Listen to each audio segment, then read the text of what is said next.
A few years after I moved to Montreal, I figured I should run the Boston Marathon. It's an iconic marathon, and historically, I guess you would say it's the Mecca if you're a road marathon runner. So I did that, and that was a lot of fun and great experience. And then I had the sort of same feeling about New York, so I did that a few years later. Um, Fast forward 15 years, and finally, I decided to go to London. I was actually born in England, and I thought, well, I should do the big marathon in the country of my origin. And I eventually got in to do that. And this year I did Chicago because I thought, well, that's flat and it's not that far away from Montreal, and theoretically it should be fast, cool in the autumn. Didn't quite work out that way, but there you go. Um, and that gave me a qualifying time to get into Sydney. And I used to live in Sydney. I lived there for 15 years. And so I have sort of fond connections to Sydney. So this year I'm entered for this year I'm already entered for the 2026 Sydney Marathon to go there. Um, and then I'm now over about a 20-year period. I'm now wondering whether I'm doing the World Marathon Majors by stealth. Um, there've been a lot of marathons dropped in between that and various events and runnings, trails, and all sorts of stuff. I've currently got no plans or intentions necessarily to do Berlin or Tokyo, which are the two that are missing from my list. But as you can tell by this conversation, it's kind of occurring to me now. So we will see in the future.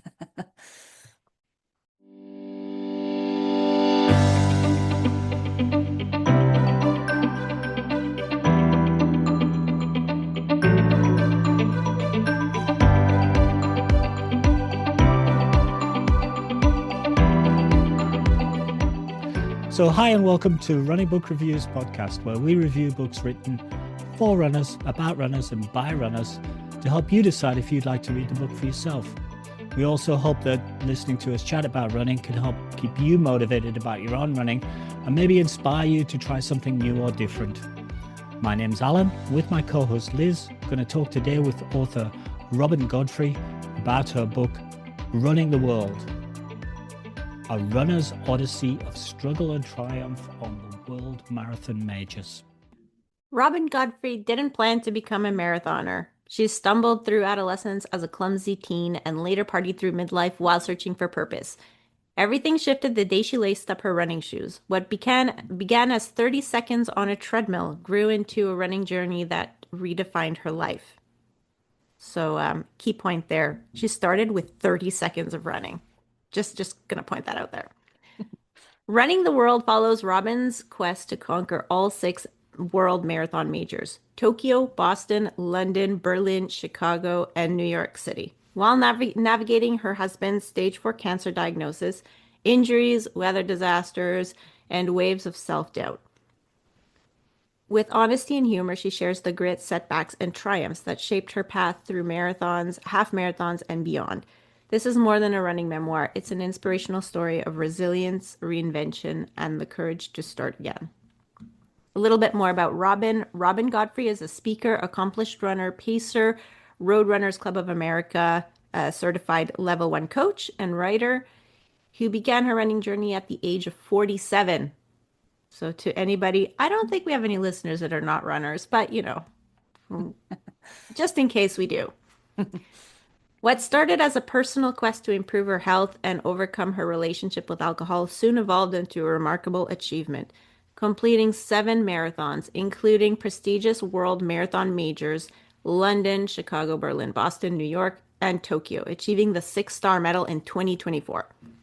A dedicated member of the Wilmington Roadrunners Club since 2013, Robyn has made a significant impact by coaching and pacing runners, helping them unlock their potential and reach their goals. In addition to her coaching, she has volunteered with organizations like Girls on the Run. I feel like we've covered a book that talks about that organization.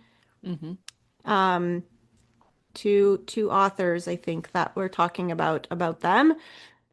I agree. Empowering young girls to grow both physically and personally through running. I think it was maybe one of our first books also. So, welcome to the podcast, Robin. Thank you. Thank you. I'm so excited to be here. Okay, so And thanks for having a really good pre-chat with us. Um, yeah, now we have to for try the and incorporate it into the main chat. for We So, will, don't the worry. listeners who probably won't hear it because it'll be edited out. Um, I had to interrupt Liz and Robin because they were off. They were off having their own private little podcast, we were having our own um, podcast over which there. shows how much we identified with the book, I think. Well, I'm a talker, Okay. so no worry. We'll still get it all out. Yeah, okay, you're gonna still okay. You're gonna have to go back to the topic of, you know, how it feels to be a runner that's, in the like 4.5 hour range where, you often are in corrals that are really crowded, don't start at the race start time necessarily, and you're on the course like so much longer than, let's say, those pros that, run it in like 2 or 2.5 hours, depending if they're male or female. But anyway, before you get to that, can you tell us how you started running? Um,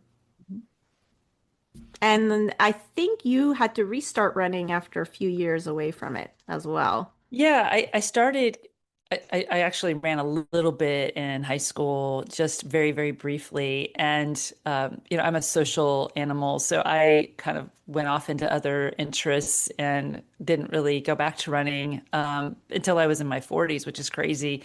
And it was just kind of a strange day that this happened. I was in sales my whole entire career. I worked in technology industries, so I was always traveling, always on the road, lots of going to meetings, going to conferences, drinking really good wine, eating amazing dinners, entertaining clients and colleagues.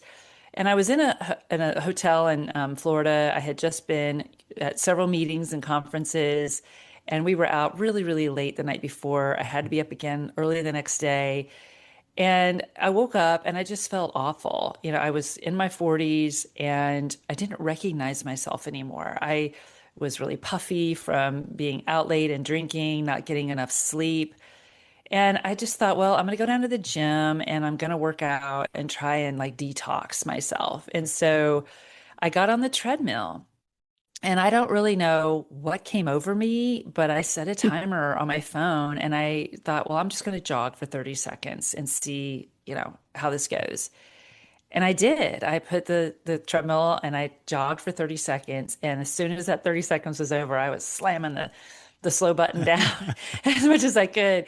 And I would walk for 5 minutes. And that's how long it would take me to recover from that 30-second jog. Hmm. And so I did that for 30 minutes, just the 5 minute interval, 30-second jog.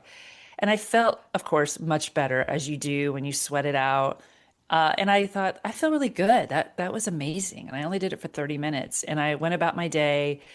And I got home from my business trip, and that weekend I thought, I'm going to try this at my local gym. I went to a gym nearby my house.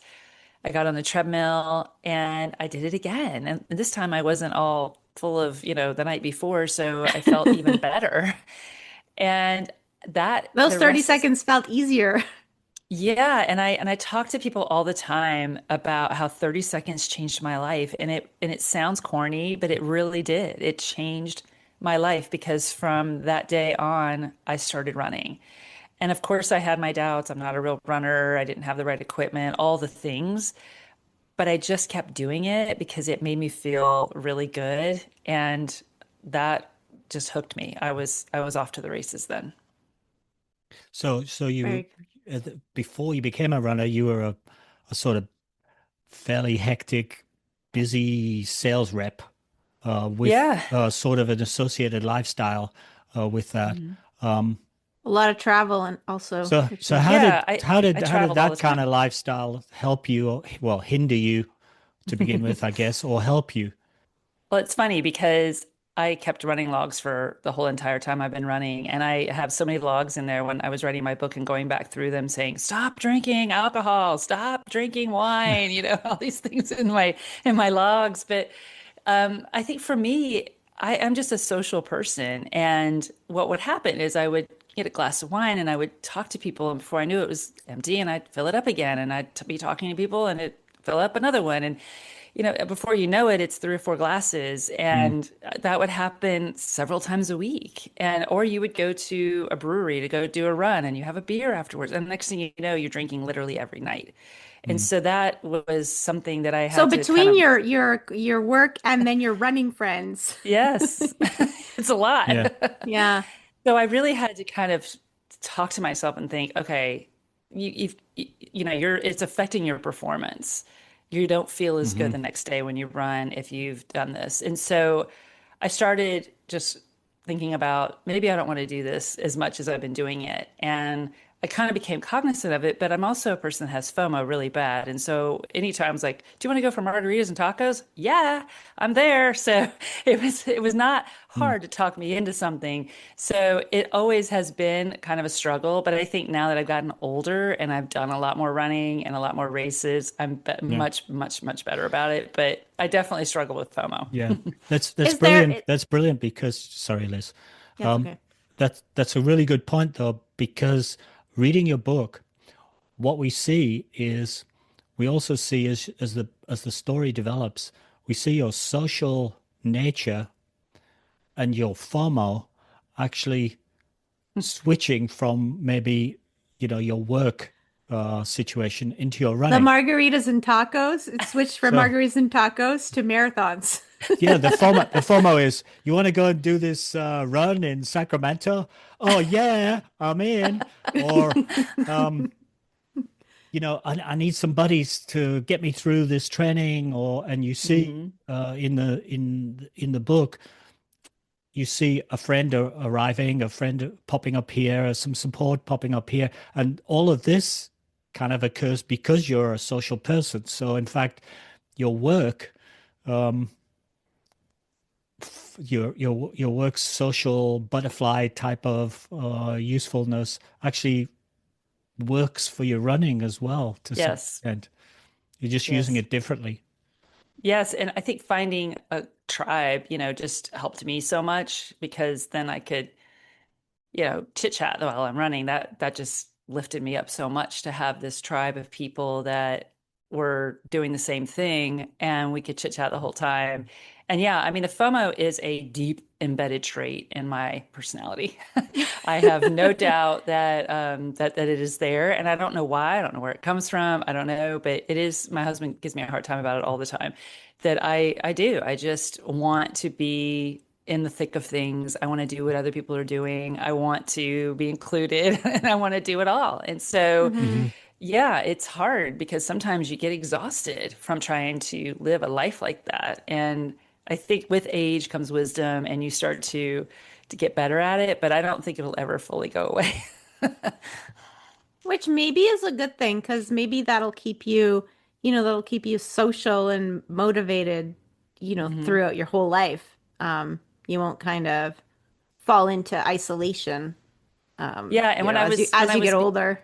when I was beginning to start running, on the treadmill at the gym and everything, I had never really run outside before. So I was doing this solo to start off with. And when I started running outside, I just, of course, found the world to be a much better place to run in than on a treadmill at a gym. And then a friend of mine asked me to run one of the biggest 10Ks in the US, the Cooper River Bridge Run, which is in Charleston. And it was it was an incredible race to do as your very first race because I signed up so early. I was in the very first corral and I was literally behind all the elite runners. So these amazing athletes are standing in front of me and they have, all this space and we're all crammed in this corral, right? And we take off and it's all uphill for the first half of the race. You're going up a pretty steep bridge. And just being able to be in that environment with tens of thousands of people was amazing. And then when you get into downtown Charleston, you have all these people cheering for you and screaming for you. And I was like, this is my place in the world, is right here. Yeah. I just felt like the coolest person ever to be able to do something like that. And I mentioned in the book that I just told everybody that I ran a 10K and I didn't even know how far a 10K was when I first started doing this. But it's just, I think for somebody with my personality type, having an environment where there's the more people, the better. it just fed me so Mm. much in a something that I had never even thought was possible. I didn't even really ever think about doing something like that. And I think stepping outside of that comfort zone and doing something completely different than what your life is I just found that it was where I needed to be.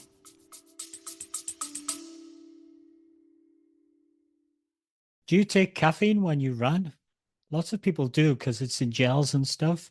And caffeine's legal and it's been proven to work. There's actual science that shows that it improves your endurance running performance.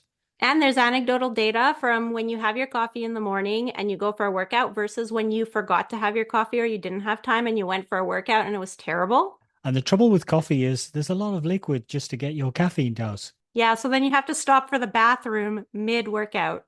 Very impractical. Which is where Caffeine Bullet comes in. What's caffeine bullet, Liz? It's a caffeine supplement. It's wrapped up like in a candy. So, and it tastes like candy. And you can get 100 milligrams or 85 milligrams, which is about a cup of coffee, but without the liquid. So we've tried the mint flavor and the chocolate orange flavor, and they're both pretty yummy. If you want to try them for yourself, we do have a 20% off discount code. So go to the link in the show notes and you can check out what Caffeine Bullet is and get your 20% discount. Pretty generous. It is pretty generous. And we'll get a small benefit, so you're helping out the Speaking of which, back to the podcast. I find that's great that, you are definitely an extrovert. Um, you assume your extrovertedness, and yet you found your place in running, which I think like stereotypically the runners are all like introverts, kind of nerdy, and you get into running and suddenly you become social because you're a runner. At least that was my case. It was like, oh, suddenly I have a lot to say, Yes. because I'm running for 2 hours with the same person. Yeah, so I love that you found your place like that. But I want to go back to the whole idea of like just how busy you were and then trying to fit in this running thing because like you had a really busy life. It Mhm. seems like your job was a lot of travel, so you weren't always in the same place. So, we always tell runners, well, you try and establish a routine, but like your life yeah. wasn't routine. So just talk to us a little bit about, I don't know, like, how did you fit it in? Like, where did it fit? Yeah. Let's say while you were away and when you were at home, like, did you stick to specific days and you made it non-negotiable? And then also, like, how did having a goal, because you ended up having this goal, which was to get the 6-star medal. I mean, a goal is a goal. It's like that's what motivated you. I think, like, in the end, it's like everybody's got to find their own. But how did having a goal kind of help in the whole process of, trying to keep it all in line? Well, you mentioned the word routine. I actually um, I hate routines. I am not a routine person. I like to do different things all the time. So for me, I never really had a set schedule. I'm a little bit better about it now, but when I was traveling for my job and I was on the road before COVID, I was on the road probably 80% of the time. So I was gone 3 or 4 weeks out of the month, usually 4 days a week. So, and I was sometimes traveling multiple places while I was gone. And a lot of times I was I supported the government sector. So a lot of times I was at military bases or places that were really out of the way and there was nothing around and it was really difficult to run. I remember being at Quantico, Virginia one time and just running around the parking lot of the hotel I was at.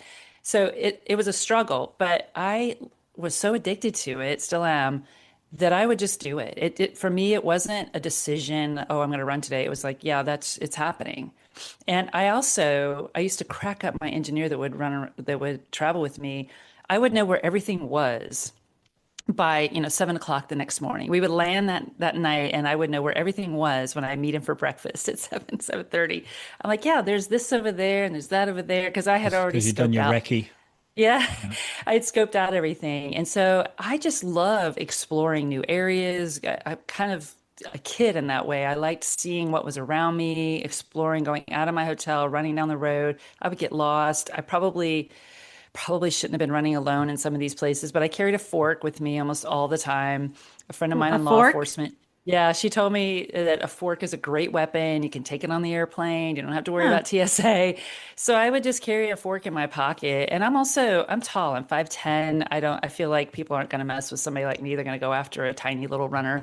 So I had a fork in my wallet and my height, or a fork in my pocket and my height to keep me safe. So Also, if and you go past later, a barbecue, you can just get your fork out and exactly. join in. Exactly. And later, I had an engineer that traveled with me that also was a runner, and he was like 6'4". So, nobody messed with us then. And so we Mm. would run together a lot. And I would find people that would run with me sometimes in these areas. So if I was going to a work conference where my coworkers were there was always a running group, and we would meet. We'd have to go to Las Vegas every year for trade shows, and there would be somebody who would organize a run, a couple times in the morning. So it was just a way. If there was a way to do it, I would figure it out. If I couldn't run in the morning, I'd run in the afternoon. If I couldn't run that day for whatever reason, well, I would do it the next day. I didn't tie myself down any specific schedule. And so you weren't like me then, because for me, if I go somewhere new, I go like on Google Maps and I check to see if there isn't like really a long straight road that I could just go down and then turn around, come back. If there's not, I have to plan a route and then I have to download it to my watch so that I don't get lost because it's going to tell me where to go and I do not deviate. So you don't do any of that because I thought of you traveling all those times and I thought just how much GPS Recon. planning would go into those runs, but it sounds like you kind of just put on your shoes and you walk out the door and like, Improv. yeah, Yeah, You or I would sound that's more ask the like my hotel. kind of person, Robin. I would ask the hotel people sometimes. Sometimes they had, running routes planned out, kind of depending on where I was at. There was one okay. time I was out in Northern California at a naval base up there that's in the middle of nowhere, and there really wasn't anywhere to run. So you just run down the road for a couple miles and turn around and come back. I mean, sometimes that's all you could do, right? And so even if I only got in 3 miles or something like that, I was okay with that. As long as I could get it in. I could always run more later once I kind of got a better lay of the land if we were there for a few days. But one thing I just didn't do was tie myself down to any sort of mileage or any sort of I have to run this many days a week or this day per week. Because when I got home, I could always, run a long run or something like that in my where I was home. So I didn't let that stop me from doing it. It's funny, I had a coworker who would never exercise while traveling. They always felt like it was a Hmm. break. And I was like, I have to. This is, I have to get this Mhm. in, otherwise it's not happening. So I just was kind to myself in that way, and it got done when it got done. I guess it also depends like how much you're traveling. Yeah, for sure. If you travel, I don't know, like one weekend a month, like, yeah, okay, you don't have to work out. But if it's Right. your lifestyle, like you're traveling 3 weeks out of four, I mean, you have no choice really. Like you, Yeah. yeah. You got to make it happen. Yeah. And I think for me, being in sales, I've always been a very goal-oriented person. I have to meet goals. I have to meet milestones all the time. You're constantly under pressure to, make your numbers and to do the things you need to do. So my brain was already kind of wired for this. I didn't know it when I started running, but I was already wired for all of the things that running brings you, setting those goals, setting the milestones, doing all of the things you want to do. I was set up to do that. So it was not a stretch for me to start thinking about things I wanted to do beyond just, running in the neighborhood. And all your initial runs seem to be the sort of using the sort of Galloway approach, the Hmm. run walk. You told us initially 30 seconds run, Yeah. 5 minutes recovery. Um, Obviously that probably got a bit better with less walking and more running. Um, Yeah. Yeah. how did you find that technique? Did that work for you? Did it suit It you? did. And I did Also, how seek long out. did you keep that? Like, because it seems like you ran even a few marathons that way. I did. I did. I kept with, I actually sought out the Galloway method. I read about it. And I thought, this will work for me. And I had a friend here where I live who had qualified for Boston using the Galloway method. And I felt like for me, it was, I've always struggled with knee issues ever since I was a kid. So for me, it kind of helped to keep me from getting too worn down. I didn't do it on short runs. I would just do it on my long runs. And I ran all of my marathons except for the last one using the Galloway method. Not the, specific, I would just kind of pick my own intervals, but the run walk intervals. So when I ran London, I did, like a 9-1 interval. And when I did my other races, I shortened the walk interval because I felt it harder to get going again by doing a minute. So I just shortened it to Hmm. like 30 seconds. So yeah, it just helped me to kind of reset and also feel like I could get through this. I was worried I wouldn't be able to run the whole time. And all of my marathons were hot. That was another issue. So I only lucked out with two marathons being decent weather. The rest of them were swelteringly hot, and you just have to adjust your expectations in situations like that. And so the run walk method really worked for me. So let's fast forward a little bit. You're a runner now and, busy with sales. And then your poor husband, Scott, ends up being diagnosed with cancer. So how did that impact everything? And how, yeah, how did you manage? Because now I think you also cared for him. So, Yeah, it is I think anybody that's ever had a diagnosis or had a close person in your life being diagnosed with it would feel that gut punch because you don't see it coming. Mm. And my husband looked like the picture of health, except for he had a lump on the side of his neck. And you just don't think that that's going to touch your life when you have that diagnosis come. So it took us completely by surprise. We had a very active, healthy lifestyle. He had to go through a pretty intense protocol. So, throat cancer is a very, very tough protocol. One of the toughest protocols out there is 35 rounds of radiation, 7 rounds of chemo. It is very difficult because of you can't eat anymore and swallow once you get really in the heart of the treatment. So we had to have a feeding tube, lost a lot of weight, and it was just a really rough period because he was in so much pain. It's very, very painful. He was on some really powerful drugs. So it was hard. It was a hard thing to watch somebody go through. But I felt that running for me really was kind of a saving grace there. And I had already committed to running the Chicago Marathon that year. And I wasn't sure if should do it. We had to cancel, everything. We had planned a trip to Canada for vacation. We had all these plans. We had to cancel everything. And he wanted me to go ahead and do Chicago. He was like, you need to do this. You need to have something to work toward so that you're not just sitting here with me every day. And luckily, his health was somewhat better. He finished his treatment in September, so he was in a pretty good state by the time Chicago rolled around. It was still hard. I look back now and I think there was so much pressure on myself, and I don't know why I did that to myself. There was so much going on in my life, so many things happening. I had an injury at the time. To think that I ran that race as well as I did, considering it was 80 some degrees at the finish. I'm actually really proud of that race, but I wasn't for a long time. And I really could kick myself because I should have been really proud of that race, considering everything that was happening. But I tell you yeah. that the cancer was a breeze compared to what came after, with all of his jaw issues and all of the reconstruction of his jaw and all those problems. And they are still ongoing. I mean, it's still happening. So. How much did that change your life and like Oh, what did you have to because I think that you were both a little bit similar in terms of the things that you liked. Like I think you both liked to sort of go out and drink together and go to restaurants and things, and I think it changed a lot of that. So I don't know. I always think like what did you because you're still together and you're still fighting it together and you're still a team. So there you must have managed to somehow replace that. it is it completely and totally changed our lives, and I can't really stress that enough. I think in our culture and in almost all the cultures, everything centers around food.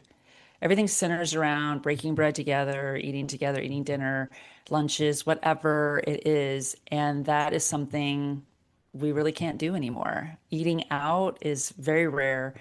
For him, eating is a struggle. He doesn't enjoy it. It takes him a long time to eat. So going just going on a vacation is really hard because for him to eat, he has to have, certain kinds of foods that help him swallow better. And then it's a good hour for him to get food down. And he's the type of person that he doesn't want to hold back me from doing something. So he won't eat as much just so we can move on to the next thing. And then, he's really hungry or something. And so he will do something to the detriment of himself in order to make me happy. And then it's just like this rolling ball. This gets worse. And so it's a difficult balance when I have this wanderlust and want to go and see and do everything. And then for him, he wants to do that too, but it's so hard because he's constantly thinking, okay, how am I going to get my food in? How it's going to take me a while, all of those kind of things. How he doesn't want to do it in public because, he chokes a lot, he aspirates a lot. And so just the food alone is a huge issue. Then he's got the chronic pain and he has trouble sleeping. He has to take a lot of heavy drugs to manage that pain. It affects his short-term memory. So it is a whole entire lifestyle change that was so, I kept telling myself, I'm healthy. I should be thankful. I shouldn't be complaining about this. This is, he's the one that's sick. And I think you go through these as a caregiver and as a person living with somebody that's going through this, you feel like you have no right to ever complain or to ever feel like woe is me because you're healthy and you feel fine and Mm. you're still normal. Mm-hmm. But there is an anger that comes with that because it is affecting you and it is changing your life. And I think it took me a while to really come to terms with that and admit that, okay, I am I am really, really upset that this has changed my life, even though I felt like I had no reason to be upset.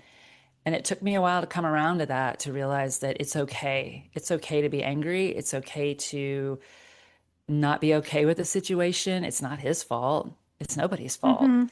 And I think we spend a lot of time, him and I, and we still do, we still struggle with this because we're not perfect, feeling guilty for the other person. And Mm. it's such a wasted emotion. Yeah. And Yeah. I have to remind him, don't feel guilty about, what this is doing me. And I'm not going to feel guilty about you being sick because it's nothing I can do about it. It's all we can do is manage and try and, I was telling my girlfriend the other night, some days I feel so proud of myself because I'm so patient and I've done so good. And like, there's nobody to give me any credit for that. And then there's other days where I just like absolutely lose it. And then I feel horribly guilty for Mm. losing my temper or dealing with something.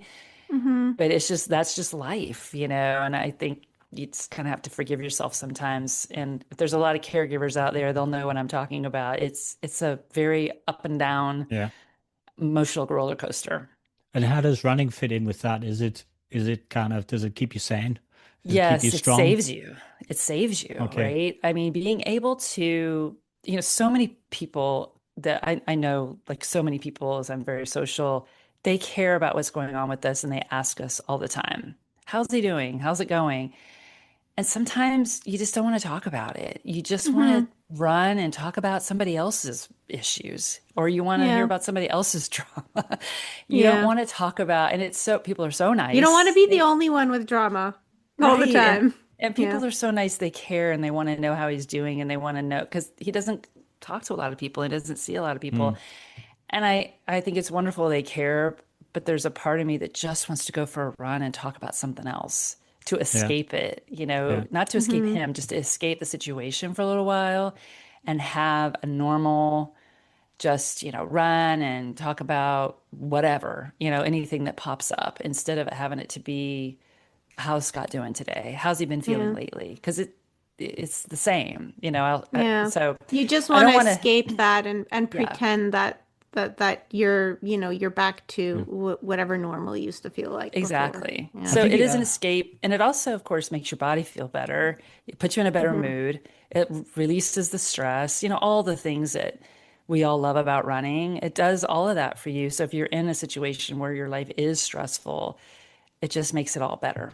So, I think what you've got is an extreme case, but I think lots of people listening will have a similar scenario, which is less extreme, which is, mhm. um, I like to run, but I also have some other obligations or some other pressures on me, be it work pressures, family pressures, people who don't understand why you have to run and why you're doing it, or something like that.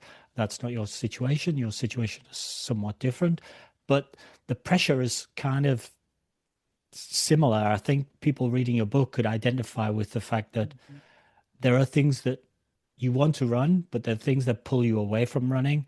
You can understand those things, or you have a draw towards those things, and then you have a juggling act or a mental am I a bad person for doing this? Or in fact, am I arming myself to be the capable person by doing this? And I think the latter is usually true. I think a lot of people have a hard time getting to that point. One of my uncle passed away kind of during all of this going on with Scott, and my aunt had Alzheimer's, and my uncle had spent so much time worrying and concerned for her and taking care of her that he ended up having a heart attack and dying.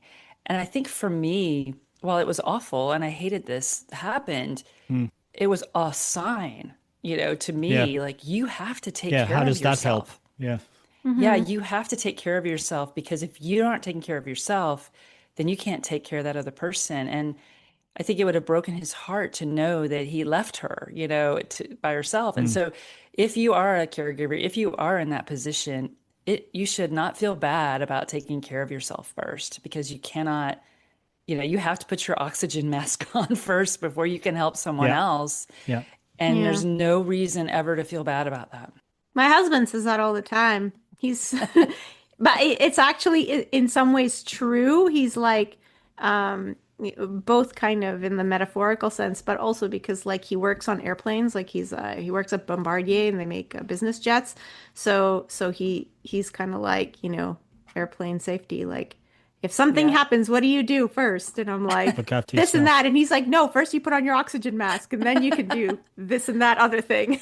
Yeah. Got to have that oxygen. Yeah. Okay, so back to running. And Mhm. the question I have really, and I could lead up to it, but I'd rather just pitch in.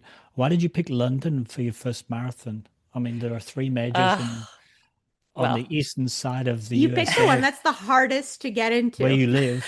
well, well, I have grown up. I grew up in the Midwest, in a pretty boring area. I have been obsessed with all things British my entire life, literally obsessed.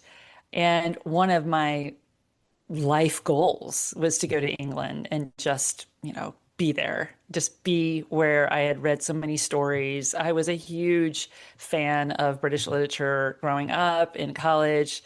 In fact, I took so much literature in college. They were like, "Are you majoring in literature? Are you, I was majoring in art. Okay. Like, what is your major?" Um, I just loved it. And we were out for a run one day and we were talking about, epic places you could run. And the world majors wasn't even on my mind. It was just, oh, wouldn't it be amazing to run all the boroughs of New York? Wouldn't it be amazing to run in France or Hmm. all these places we were talking about? And we just somehow got on the topic of London. And I thought, wow, that would be the most epic thing in the world to run the London Marathon, to go to London and run the London Marathon. And I love history, all the architecture, all the things. And so at that time, Marathon Tours was just kind of getting started. They were not as big or as well known as they are now. They're a travel agency that actually will So plan just for travel our for you. listeners, what year was this? This was 2016.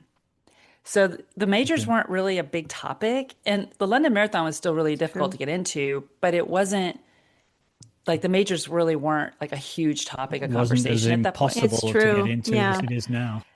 Well, Mm. Marathon Tours they're a travel agency that will plan trips for you to run a marathon and wherever you want to go. And so they were having 100-person lottery, and they've not done this since. This is the only time I know of that they did it. They were having 100-person lottery. If you entered this lottery, you would get a entry into the London Marathon, but you had to travel with their group. And I thought, well, this is a no-brainer, right? I didn't even put Hmm. in to be in the London Marathon lottery. I didn't even know how to do that. I didn't know there was one. I just went into the Marathon Tours lottery, and lo and behold, I got a spot. And then your And FOMO kicked in. So you And knew then you I was couldn't give like, that up. well, first of all, I was like, how am I going to do this? This is crazy. I don't know how to run a marathon. And then I thought, okay, I've got all these people in my running group who've had all this marathon experience. I've got people that can help me figure this out, right? So I went to my running group who has been just, kind of this amazing, community here where I live. And I put together a plan and, started the mileage. And I was just so shocked that I could actually run further and further every week. I just couldn't believe it. I couldn't believe my body could do these things. And when I actually went, I actually had to go to England right before the London Marathon on a business trip. This was actually my second trip to England, but I was just absolutely in love with everything, the history. I loved London. I loved seeing the city. And running the London Marathon, you see so much of the city. The first half of Hmm. it is kind of going through these ethnic neighborhoods. And it was so fun to see people hanging out of, taverns and stuff. And I loved how everybody yelled, "Well done, well done." I just thought that was so funny. And getting into the heart of London halfway through the race, and you start seeing these iconic landmarks, the Hmm. London Eye, the Big Ben, Tower these Cutty Bridge. Sark, all Tower Bridge is like incredible. It's just, I was, I just couldn't get enough of this. I just had a huge smile on my face the entire time I was running the London Marathon and coming around the corner there at Buck Palace and finishing. It was just the most beautiful finish line, really I'd ever seen. And I just was blown away. It was overwhelming to think that I actually ran a marathon, and then here I am in one of the biggest marathons in the world. It was like, what am I going to do next after this? And of I course, just didn't a know. major marathon like London has huge energy in terms of Yes, support and crowds, and the majors in general yes, have big energy. And I guess we've seen that you're I like an that. extroverted person, Hmm. and probably just absorb all of that and just Oh yeah, I get a was buzz, a like, charge out of that. oh yeah, I don't need drugs. I was like, just take me to the finish line of a marathon and I'm good. Yeah, it was so much fun and so, oh, I mean, it was so hard. It was so hard. But I also felt like such a badass for being able to do something like that. That Hmm. I turned 50 a month later and I was like, people aren't Oh, doing this at my wow. age. And then I went and looked at the age group. I'm like, oh, there's a lot of people doing this at my age. But I felt like this was, just so outside of my realm of anything I'd ever done before. But isn't it so interesting how your perspective just shifted there? It was like it because in your normal life, probably, yeah, you're right. Not many people at your age are doing that kind of stuff. But then you look Yeah. at the race results and you're like, how are there 1,000 people in my age group? You And know, they're all in like, front of me. Yeah. and they're all, Yeah, yeah. it's so crazy because when you get into this runner world, and all of a sudden, and I talk about this in my book, you get in this runner world and you start the comparison game, right? Oh, well, this person is in my age Hmm. group and they're so much faster than me and they're so much fitter than me. And you lose perspective Yeah, that you have to there's remember hardly you. anybody. Yeah, There's hardly anybody doing you have this. to remember you're Hmm. comparing yourself with the times. You're comparing yourself to all the people who've run the marathon, not to all the people who haven't run the marathon. Right, Right? Yeah, right. So what you're yeah. doing is you're comparing yourself to the absolute elite pinnacle of your age group, who Hmm. are actually in the marathon and doing it. So Yeah, you have to keep that in perspective. it's hard sometimes. Is there any way though, like, how did you kind of shift that? So, so anybody that kind of finds themselves in that position, because I think that that's very common. It's like you It start is. running, you're all excited, then you do this thing and you're so proud of yourself, and then you do it, you run another marathon or another half marathon and then three others, and then your time doesn't improve, and you see all these people that are way faster than you, and you start getting down on yourself and thinking, I don't think I'm made for this running thing. But really, like, it's because you're comparing yourself to the wrong bunch of people, and you stopped comparing yourself to you a year ago or 2 years ago or 3 years ago or 4 years ago, like, because you have become so much fitter and healthier and and sometimes even a better person. I mean, depending on who you've been running Hmm. with, like you can learn, like I've learned so many things just by talking to running buddies. So how did you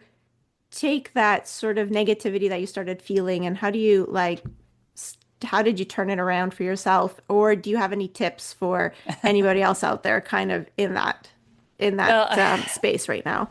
I have always been a very competitive person, and this goes with the territory of being a competitive person. Not competitive that I want to beat you or Alan or anyone else. Competitive in that I want to be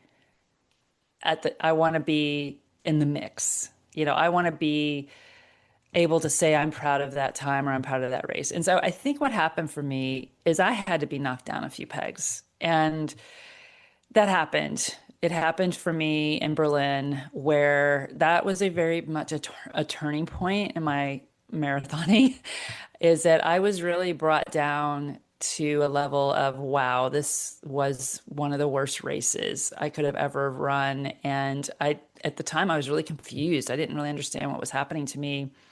And I realized that my ego was so huge with running that I really needed to just be knocked down a few pegs. And I think what happened to me in Berlin is I didn't have a good race. I ended up running a really, for me, long marathon.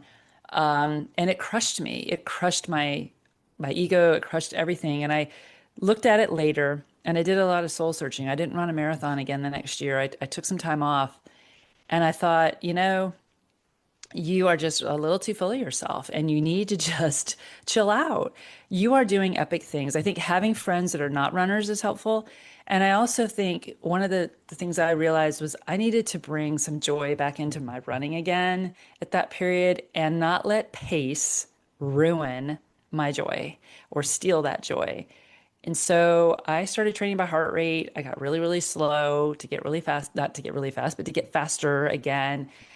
And I had to let go of some people that I ran with all the time because I couldn't maintain that anymore without getting injured. And I just had to have some serious talks with myself. And when I find myself getting in that mode of like comparison, I have to be like, no, stop. Now it's much easier. I think also with age comes wisdom. You get better about letting some of that stuff go.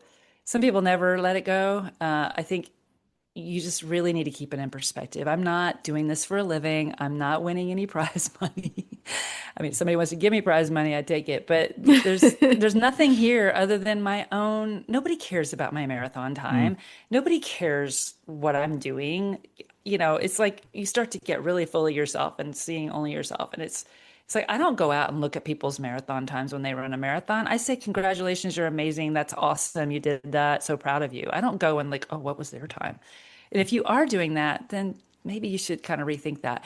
But I think for most people, nobody cares what you did. And if somebody says to me, what was your time in that race? I'm like, it was a good time. I had a good time. Hmm. So letting go of that expectation, letting go of my ego, letting go of any sort of I have to be this to be legit was absolutely one of the most freeing things I could have done. And I actually got faster when I did that. Letting go of that expectation, all of the things, just it's amazing Yeah. how it Yeah, holds you back. I think having expectation for a race is like kind of normal, you know? I mean, that's what you're training Yeah. for, so you have to have some Hmm. kind of expectation because that's your goal.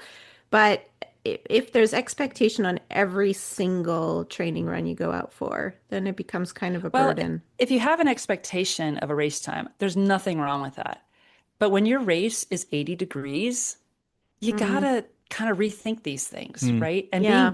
I had a friend that ran the New York City Marathon the same year I did, much faster runner than I am, really got upset and irritated and kind of threw a fit in the middle of the race because they weren't on pace to run a 3:05 marathon. Ended up running like a 4:05 marathon and hated it. Hmm. Meanwhile, I'm back here going, this is really fun. I'm having a great time. It's hot out, but I'm just going to slow my roll. Hmm. And I had a blast. And when I look at that scenario, I'm not putting down that runner that felt bad. I mean, people have goals and expectations, and that's great. But when the weather's crap, you have to adjust that and you have to Yeah. be able to say, okay, I'm not going to do this today. Or if I do, it'll be amazing. If I feel really Hmm. good, I'm going to go for it. I'm not saying don't have a goal or have an expectation, but I also think you have to realize your limitations. And is this goal or expectation stealing my joy from what I'm Yeah. doing? Yeah. And Yeah. generally, I think when people get to a point where they start to get frustrated with their running and they Hmm. go, oh, I can't do it. Why can't I do it? And oh, Hmm. this is a bit of a pain. I think the message, and you just kind of summarized the message. The message is go back to what gives you joy in running. Forget about all the other stuff. Yeah. And in a sort of paradoxical way, if you do that and you do that for a while, you find the thing that you were trying to do that you couldn't do actually just comes to you. It's Yes. almost like don't hold your goal too hard. Liz and I have talked about that. Hold your goal gently, but also don't try and pull it towards you too hard. Basically, just enjoy the running and the goal will just sort of come to you if that's how it's destined to be. Um, Yeah. and that and if it doesn't, at least you've had some joy out of it. Yeah. If you don't if Yeah. you don't get the goal, well, have the fun, have the For enjoyment. sure. For Um, sure. one of the things that you spoke about earlier when you were talking about London that I want to come back to um, was ways of getting into these majors Mm. because you're not a qualifying runner in terms Mm-mm. of your times. Um, and you just said to us how you got into London, which was a while ago, so I guess you Yeah. can't do that now. But I noticed a couple of things about some of the other marathons. Firstly, Boston, you did Mm. charity raising for Boston, but that was if I read the book correctly, you actually raised money for charity twice to get into Yes. Boston effectively. So tell me about that. But also, I'd like to, because that'll come to COVID and things. I'd also like to understand this run as one contest that enabled you to get into Tokyo. Oh yeah, yeah. I'll talk about both. Um, mm. So Boston. Sometimes I don't always make the best decisions, but Seemed like a good when my idea at the time. yeah, when my husband was probably at his sickest, a friend of mine, the one that kind of introduced me to the majors, she called me up and said, "Hey, there's some opportunities to run the Boston Marathon for charity if you want to do this." And this was 2019, and I thought, the competition to get into Boston, not only for the qualifiers, is really really tough, but it's also extremely difficult for the charity runners because a lot of people can't qualify. Or I don't say can't, they just aren't the kind of runner that can, run those speeds. And so they turned to the charity running. Well, now charity running has gotten extremely competitive. And so that Mm, means that the charities can ask you to raise even more money. And so Hmm. they are asking for very exorbitant amounts of money. And they are looking for people who can raise that because they know that people want to get in this race. Whether you agree with that or not, I don't know, but it's there. So this charity that I decided to go for was a small community charity in the town that Boston starts in. I'm drawing a blank. Hoppington. Hopkinton. It was Hoppington. So it was a small charity in that town. And, I live 1,000 miles away from there. This was tough. So I had to put my sales hat on and say, how am I going to raise this money? So I found a lot of creative ways to raise the money. And I set a goal like I do with sales. I want to raise this much by this date. I want to raise this much by this date so that I could meet those goals and get to my fundraising amount. And I think that is the key when you're fundraising for a race, is set your milestones, figure out your plan, because planning is what it takes to do these kind of things. Figure out a plan. How are you going to raise the money, and set milestones so you raise 3,500 by this date, that 5,000 by this date, so that it's not such a huge, elephant in the room. You're biting off Hmm. small chunks at a time. And that's what I did. And I did some real, and actually I had fun. It was fun fundraising. It was tough.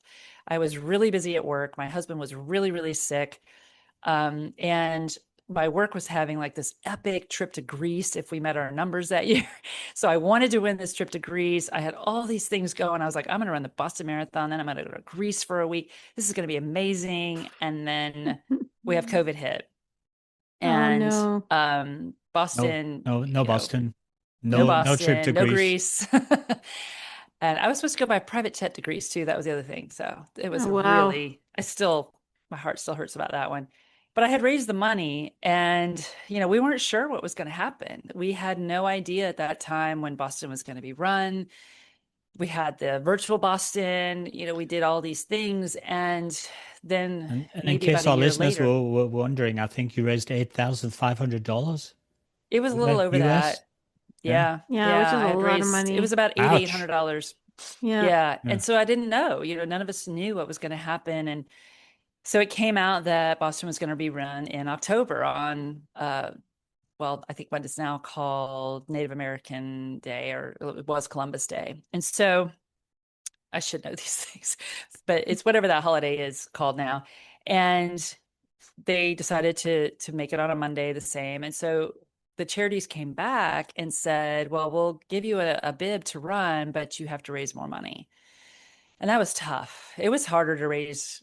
I had to raise another 4,000. It was harder to raise that Oh wow. 4,000 than it was to raise the 8,500, because at COVID time, there was a lot of people that were struggling, with work Yeah. and all the Also, like things.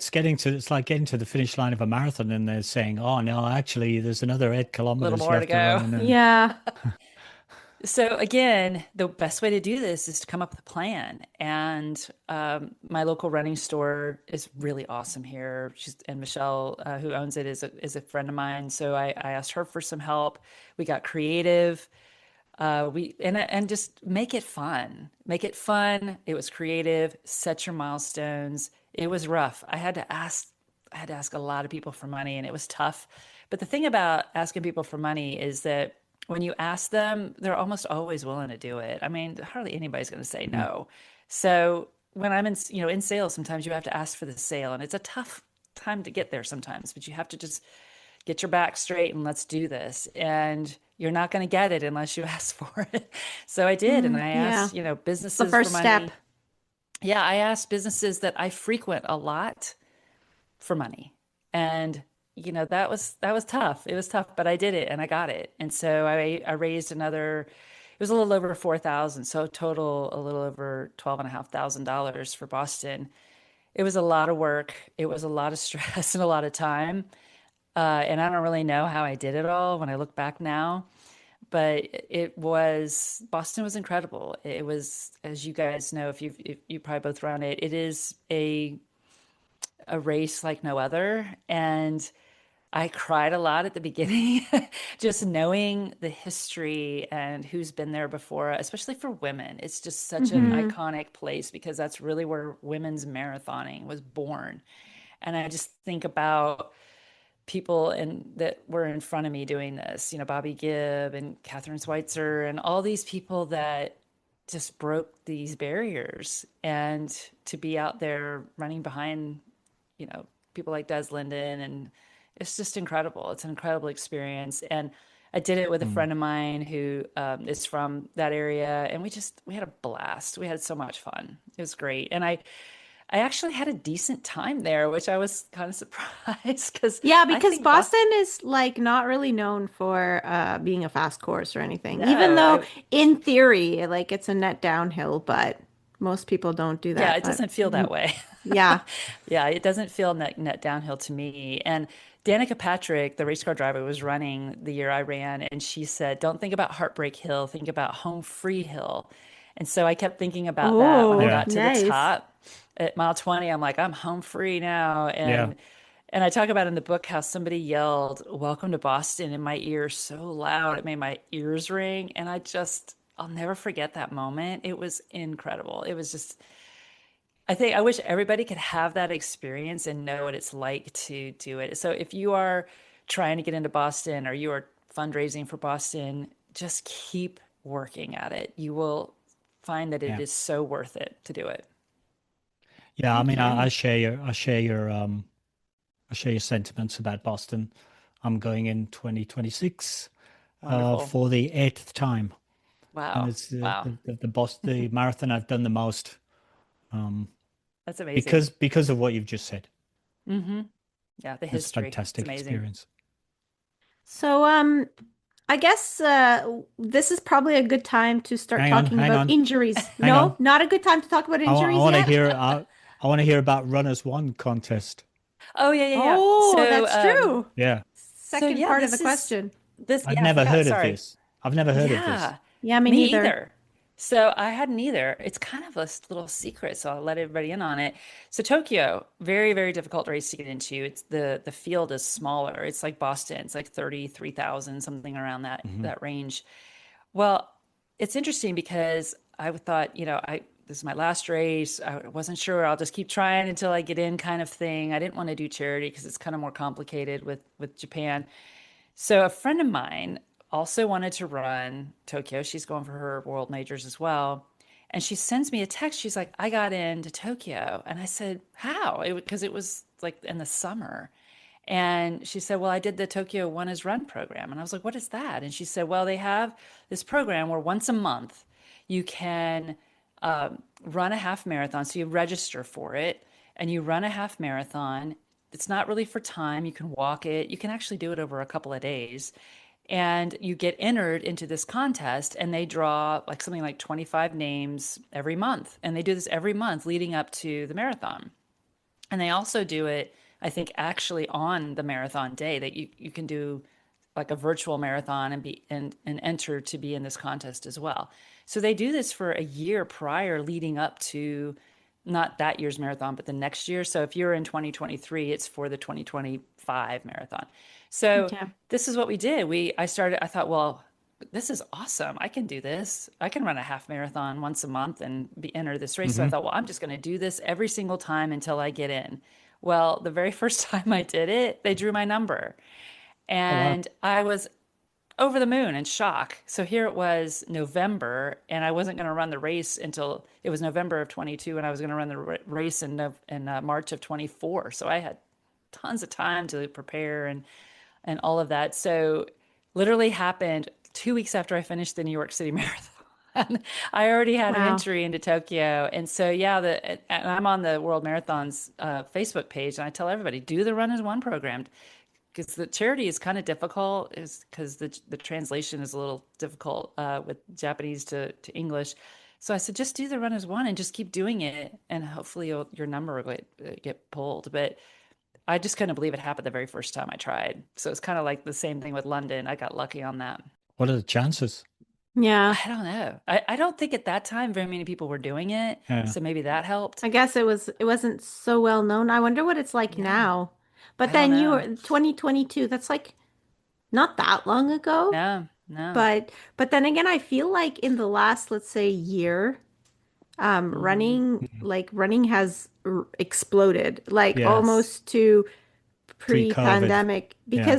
because there are way more races now. I see all Yeah. these races popping up, and so many are sold out before race day. Yeah. It's becoming a lot much harder to get into races. Yeah. Even here locally where I live, they're selling out. Yeah, yeah, So, even the local ones. Like, I mean, I've been doing mostly local ones lately, and even the local ones, I mean, don't wait until the week before to sign up, which usually would be not be a problem, yeah. but Yeah. now, it could be a problem. Okay, Alan, are you ready for us to talk about injuries now? Yes, you may Yay, proceed. injuries. Well, injuries suck, but like everybody's got them, and you have a knee that I think you tore your ACL when you were a teen, or is that right? And so, like, you kind of have a problem with that knee, like, right from the get-go. Yeah. But it started to be a real problem, and you actually had to, first of all, shift a little bit away from running, and you started swimming, which Hmm. is really the opposite of running because you can't even talk to anybody while you're swimming. This is true. And we talk about how hard that is to swim because we can't chit chat. Yeah, yeah, especially I think we were talking about this actually before the podcast started, how social you are and how you just love, the whole social aspect of running. And so now talk to us about how you ended up deciding to swim because Oh because yeah. like you don't get the chit chat benefits. So there's got to be something else to it. Yeah, so I have had chronic knee issues in my left knee for a long time. Torn meniscus in both knees. If I was torn ACL, I'd be really Oh, in a world of hurt. Torn meniscus in okay. both knees. In fact, I'm off running right now just because I got another injection a couple weeks ago. So I have to take some time off. They're just, I just wasn't born with good knees. And while I do a ton of strength work and try to really work on it, it just the wear and tear is there. So I will keep running as long as I can, and then I'll probably have to get a knee replacement, and then I'm going to go right back to running again. So everybody's like, "Well, you might not be able to run after the knee replacement." I was like, "Oh, No, I'm you going to be running can. We even actually more." we interviewed someone that had two Yes, knee replacements and ran after both of them. yes, So good to hear. there's a Roger Robinson, and Who he's is now like actually He's actually in the his husband 80s. of Catherine Switzer. Ah, there you go. Well, that's good news. Hmm. I'm very excited about that. So Yeah. yeah, so the doctor I went to, I don't like doctors very much. So no offense to the doctors out there, but I'm not a huge fan. And one of the doctors I went to was like, you should try swimming and doing triathlons. It's much easier on the body. And it's funny when the first time I went to the pool, I realized that all of the people that do triathlons are people that were runners that had knee injuries. Oh, So yeah, there's a lot of those there. okay. And It's like the home for failed runners. yeah. Yeah, and I could not swim. I mean, I could swim. I live near the ocean. I can play around in the ocean and I can swim, but I couldn't swim, like Hmm. Yeah. laps Endurance at the swim. Yeah. pool. And so the first time I went, I literally thought I was going to die. I'm sure I looked ridiculous. I couldn't put my face in the water correctly. I didn't have any form at all. And I got halfway through the pool and I was choking and all the things. So, long story short, I just kept going. I kept going to the pool because I felt like I didn't have any pain when I swam. I didn't have knee pain. And it got my heart rate up a lot because I wasn't Hmm. conditioned for it. And the next thing I know, they're giving me a t-shirt and saying I'm in the tri club. Even I just went to, and I was swimming with like Iron Men. And so I was really ridiculous because these people are swimming like so much better than me. But then I found out that a lot of triathletes actually don't swim that great. So I found that Mm. out kind of doing a So then you triathlon. felt at home again. Yes. So I found out in the triathlon, because I always wanted to do a triathlon, but the swimming part kind of freaked me out. Well, Hmm. I found out that a lot of people aren't that good at swimming that do triathlon. Some are Actually, better. I've met a lot of people that Mm. learned to Yes, swim so that's what I that they did. could do a triathlon. It's Yeah. interesting. Yeah. Well, and also some swimmers aren't that very good at like biking and running. So Hmm. it's really kind of funny how the people that are in triathlon, they all kind of have their specialty. But yeah, I started swimming and I joined the triathlon group kind of unexpectedly. I got a t-shirt and a hat and I was in. And I thought, well, I'll try this triathlon thing and see how it goes. And it's very stressful doing a triathlon. The whole changing outfits, in Mm. between, Hmm. I really was like, this is a lot. This is a lot of What stuff about, and to yeah, keep okay, track so of. talk about the stuff. Like, so you're transitioning, running is basic, it's easy. Like, you Yes, it have some is. clothes, preferably tech fabric, but like, you can Yeah. start with cotton, no problem. And then you need shoes, right? I mean, Yeah. preferably running shoes, but also that you can start with whatever you got in your closet that's kind Hmm. of athletic and not a high heel. But triathlon is a different beast. Like, so, Oh, so yeah. what did you do? I mean, did you have to Well, buy I a went. carbon bike and I went to Facebook Marketplace and bought a bike, and I had no idea how to buy a bike. And so I bought a bike that was too small. oh, And then I had a lot of back problems because I was on a bike that was too small. So yeah, I bought a bike on Facebook Marketplace for $150, and then I was scared to death to ride it because the tires were so skinny. It was a road bike. But I somehow started riding it and I got faster on the bike. And then the running part I already had, right? So it was hmm. just the swimming. And I started swimming in the open water here because we have, huge open water swimming groups. And I was able to just get used to it. Once I got past the worrying about sharks and other creatures, and I started just loving it. Like swimming outside is like running outside. It's just amazing. So I just started doing it and it was so fun. I did miss chit-chatting, but we chit-chat afterwards. We go to coffee after we swim, or we kind of stop in the water sometimes and chit-chat for a minute and then keep going. And so it's you still get your chit-chat in. You can get it in before and a little bit during and after. So it's Okay. still okay. And of course on the bike you can chit-chat the whole time. Yeah. So, It's very stressful, the whole changing clothes and all that. I have to say I haven't done many triathlons, but I've done a few, and yeah, so there are a few things that is true. You can get used to the whole changing clothes thing. For me, it's the speed on the bike, especially downhill. Like I'm terrified. Like I don't like the free speed. And then I love swimming, that. okay, swimming in open water, that's also like a little bit disorienting. So Yeah. I tend to, I don't know, like I just, yeah, it's a whole other sport with a whole other skill set that you need, I think. But it's fun to sort of dabble and try it out. Oh, I guess you were kind of forced into it. well, I was scared to death the first time I swam in the open water. I talk about this in my book. I was absolutely terrified. And I don't know why I did this or how I did this, but I ended up swimming 2 miles that day. And That's incredible. That's a long way to swim for those it that are not was, swimmers. I mean, and that's a lot of swimming. I was in pain when I got done, but I just wanted to, I wanted to do what everybody else was doing. Yeah, that whole FOMO So thing.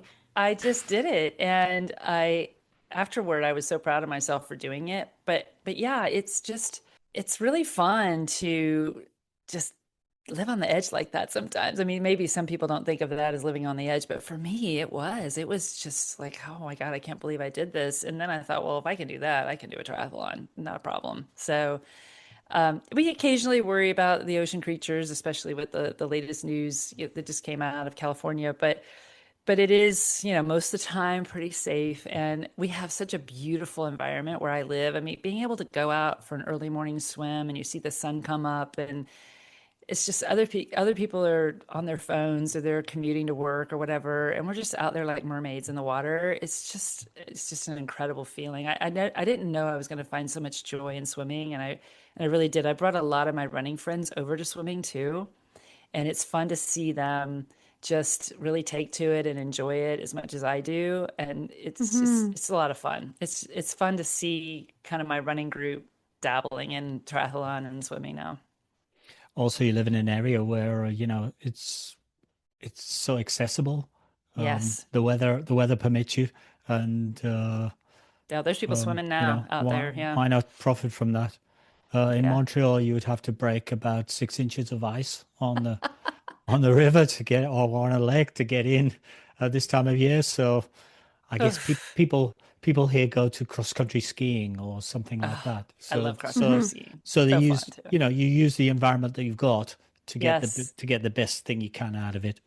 Yeah, for sure. So, along with this knee pain, so I mean, you did dabble in triathlon, but that didn't make the knee pain go away. You ended Oh, up getting trying plasma rich platelet. platelet rich plasma Yes, yes. injections. A lot of So, athletes are getting this done now. I think when I got it done, it was kind of not new, but it was not something a lot of people were getting yeah, you done didn't that hear were, about it so much, I guess, yeah, back I a think few more years older ago. folks were getting it done. Now I am one of those older folks.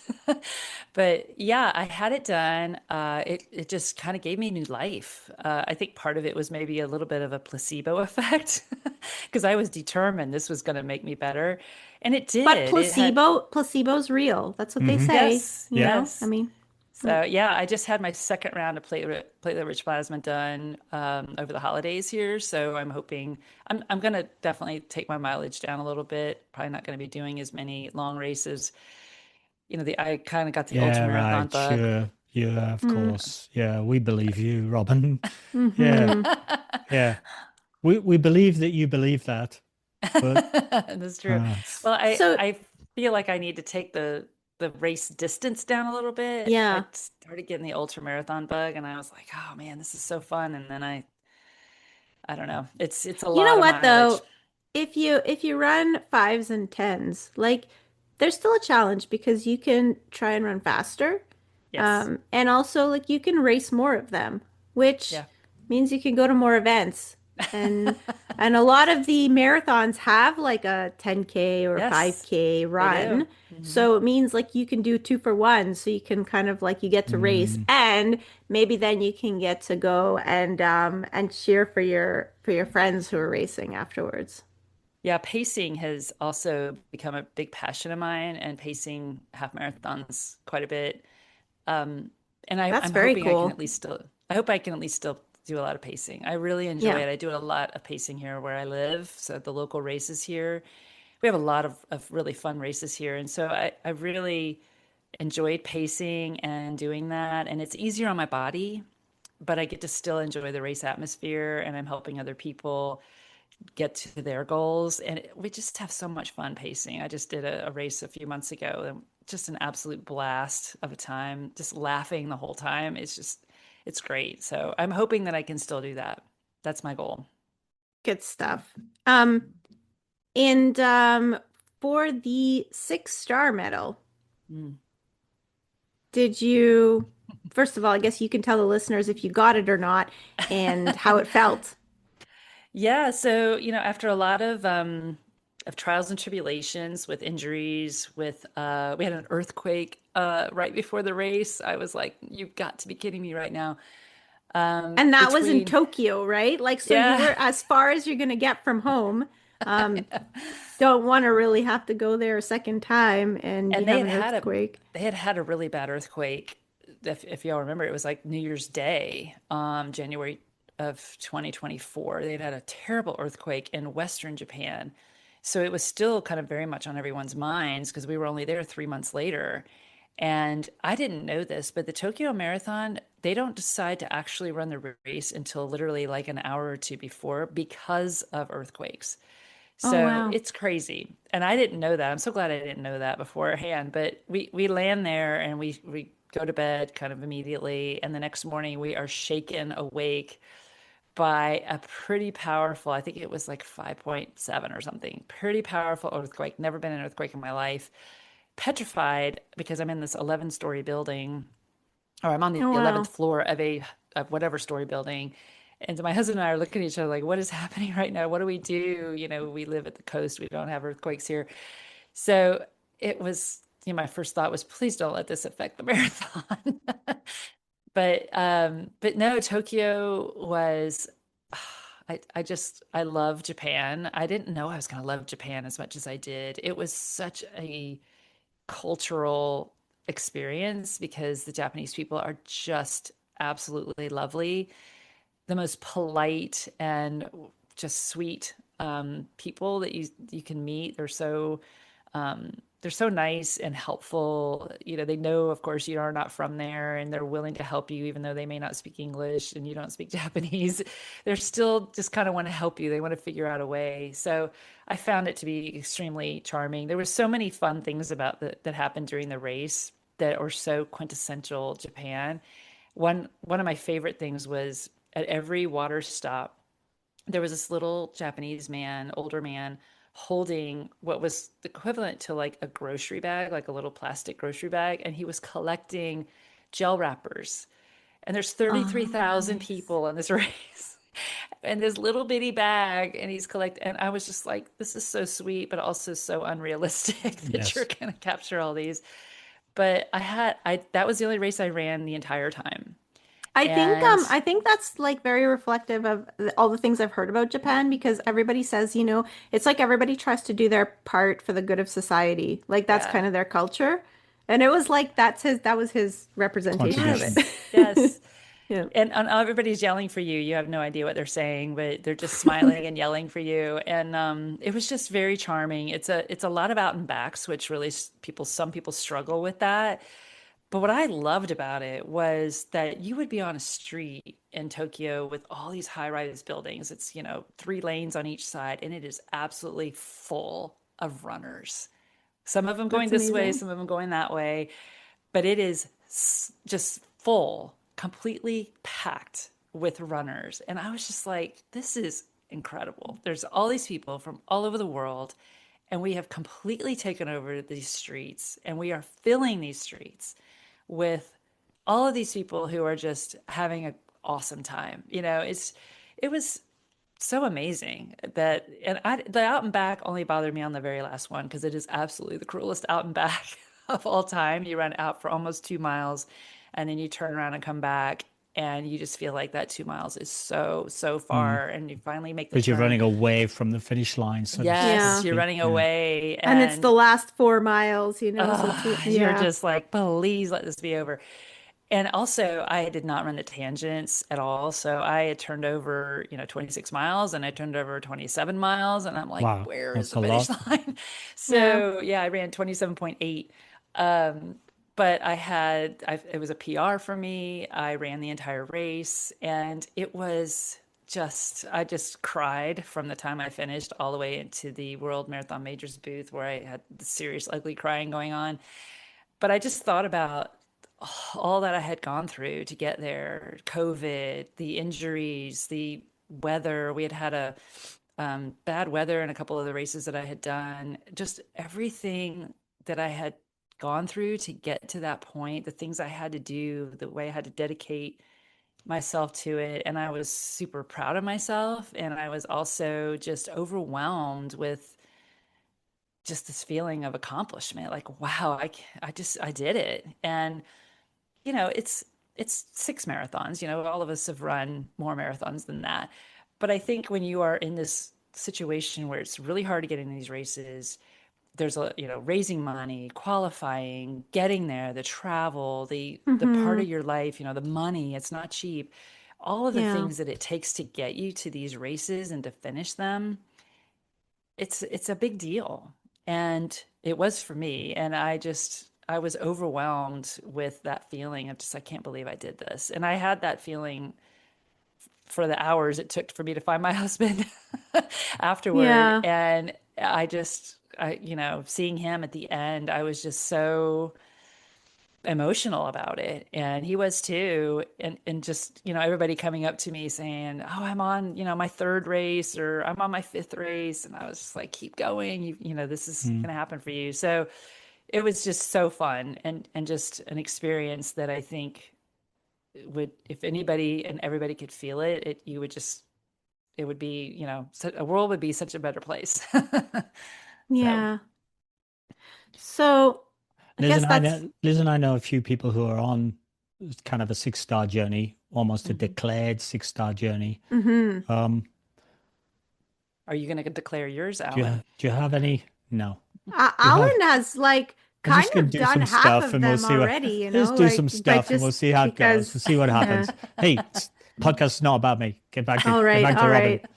Um, but we do have people who are thinking about it, who are on it.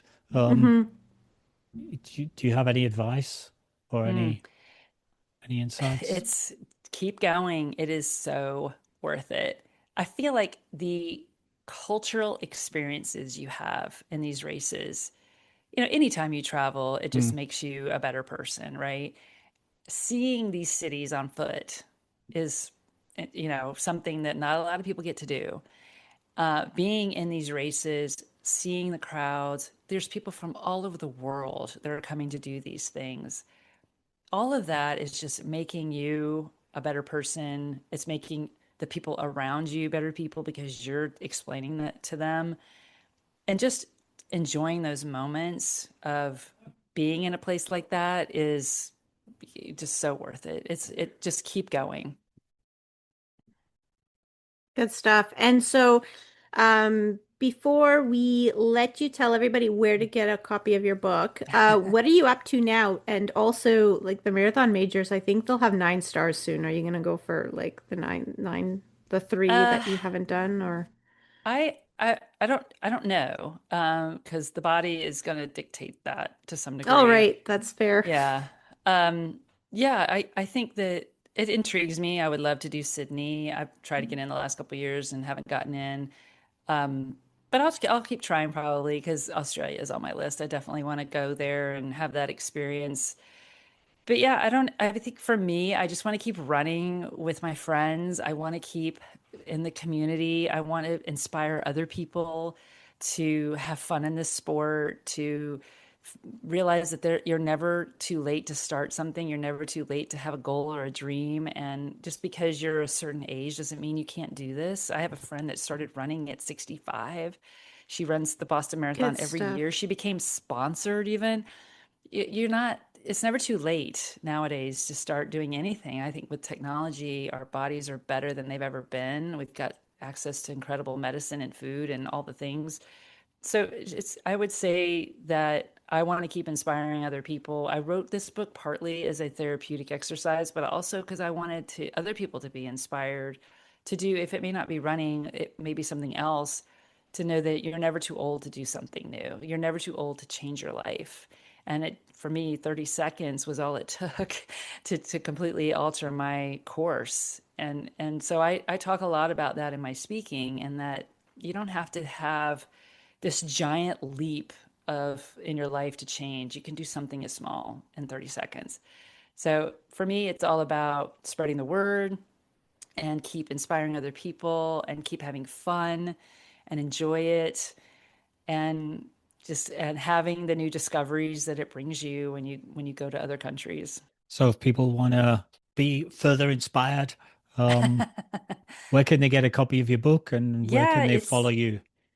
so my book is available in all of the usual places. It's in audio format as well as ebook and print.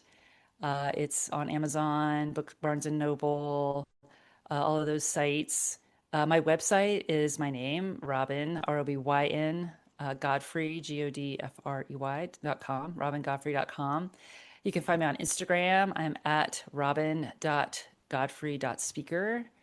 And I'm also on Facebook under my own name and LinkedIn. So would love to chat with folks about running and what the World Majors is like if anybody wants to reach out. I'm in the World Marathon Majors Facebook group page with 30,000 other people. So yeah, just any way anybody wants to reach out, I'm always happy to talk. Great. Great. So normally now we do a little summary. So Okay. Okay, so this is the story of a runner that turned to running for health and then got swept up in the excitement that comes with being part of the running community.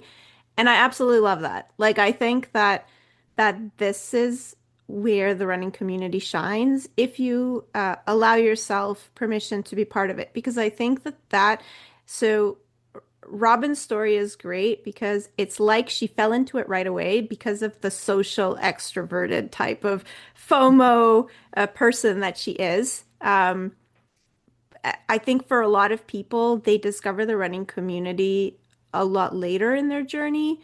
But it really speaks to, to maybe like the benefits of it. And it doesn't need to be, yes, okay, join a club.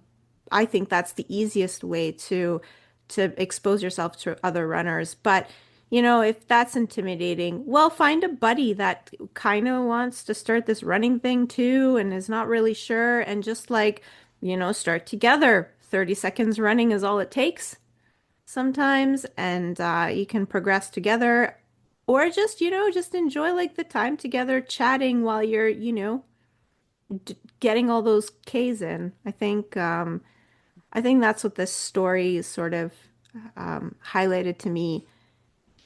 This is also a relatable story of someone who's a busy professional whose lifestyle was like the opposite of an athlete lifestyle. She had late nights, little sleep, too much alcohol, and frequent restaurant meals, which restaurant meals are not always conducive to like eating vegetables. We didn't really talk about it very much, but in the book, she does talk about it a lot.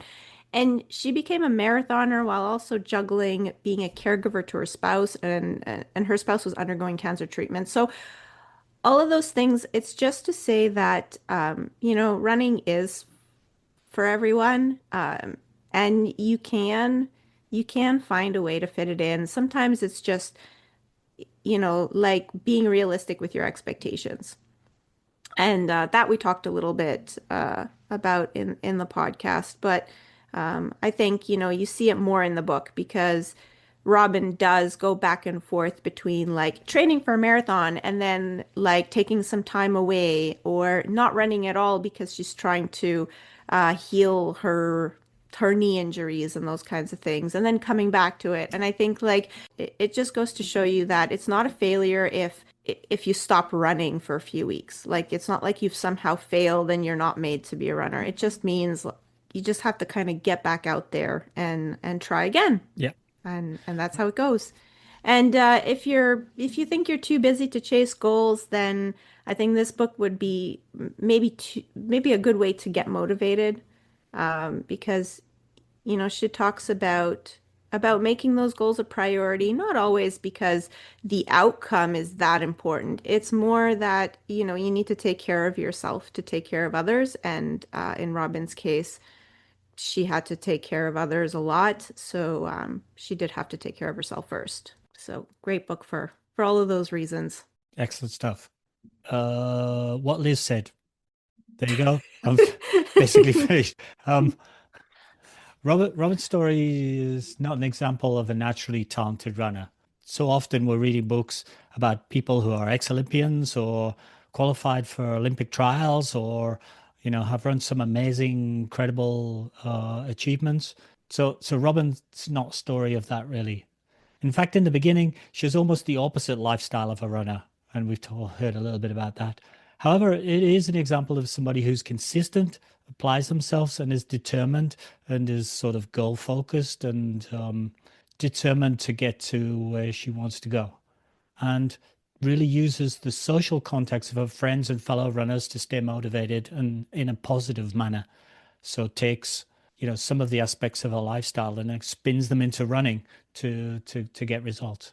The book also takes us inside each of the 6 majors. So if you're somebody who's interested in the majors, you get to live that not out of a textbook really, but more out of a first person's experience. So somebody arriving into the city for the first time and trying to get themselves oriented, and the things that would strike you as a first timer are sort of lived through. You can live that through Robyn's experience.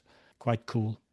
I mean, having not done Berlin and having not done Tokyo, I was very interested, in to reliving your experience with that. Robyn also has challenges with other life priorities, and there's that sort of guilt. Is the running a guilty pleasure, or is in fact running the thing that enables me to do all the other stuff as well as I'm able to do it? So that there's that aspect of the book, and also some severe injuries and setbacks and sort of failures and not doing as well as I thought. And I think through all of that, Robyn holds onto her dream and her goals. And that's an example that we can all learn from, whether we have a goal of the 6 majors or we have a goal of, I'd like to get out and start running in 2026 and, And be do a able to be 5K. healthy or do my first 5K. And I think one of the things we see as well is there are, setbacks, but one of the people I follow in soccer, because I'm a big soccer fan, he often says, failure is a bruise, not a tattoo. When something goes wrong, you can come back from that. You can always come back from that. If you say, I'm going to run 3 times a week, and you only run 1 time a week, yeah, but now it's next week. 3 times is still possible for you. You don't have to go, well, I failed, so now my goal is gone. No. Bruises heal. Bruises heal. Failure is not a tattoo. So I think we see that exemplified in the book pretty well.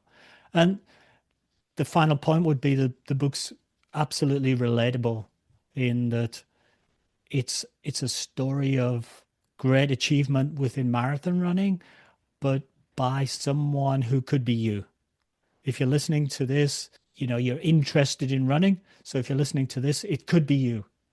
And if you ever think, oh, it could never be me because, well, there are probably no becauses that come after that word because that are as impossible as the things that Robyn had to deal with. So we don't believe you if you say you couldn't.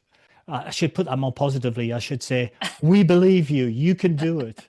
That's a much more positive way.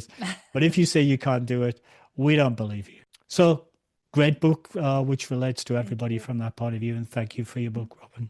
Thank you. I always say to people, if I can do this, anybody can do this. Yeah, I like that you talked about your beginnings because I think that's what makes the whole journey, seem possible for anybody that's kind of in the place where you were. Yeah, for sure. I think if you weren't athletic growing up and all that, I'm with you. I wasn't either. So get out there, get shopping for Running the World by Robyn Godfrey. Yes. Thank you. Thank you both so much. I really enjoyed our conversation. Great. Thank you for listening to another episode of Running Book Reviews. Big thank you to Robyn for spending time with us today and providing review copies of her book. Most well received. If you'd like to leave us feedback about how we can improve our podcast, or you want to suggest a book that you'd like us to review in a future episode, please leave us a comment on our social media. We are Running Book Reviews on Facebook and Instagram, and on Twitter or X, we are reviews_running. Just follow us on those social media platforms to find out what we're up to and when the next episode's coming out. Or you can just subscribe to the podcast on whatever is your favorite streaming platform. If you've been listening to us for a while and you'd like to help us out, there are a few ways. The best way is to spread the word or leave us a review. You can do that on our Apple podcast, you can leave a written review, or on Spotify you can do it out of 5 stars. We are also on a platform called Buy Me a Coffee. Go to buymeacoffee.com, look for a creator called Running Book Reviews. Then you can sign up for all the outtakes and tidbits that we do on there. You can also buy us a coffee if you want, but you don't have to. All the content and access to the content there is free. That's all for today from Running Book Reviews. Bye for now. Bye.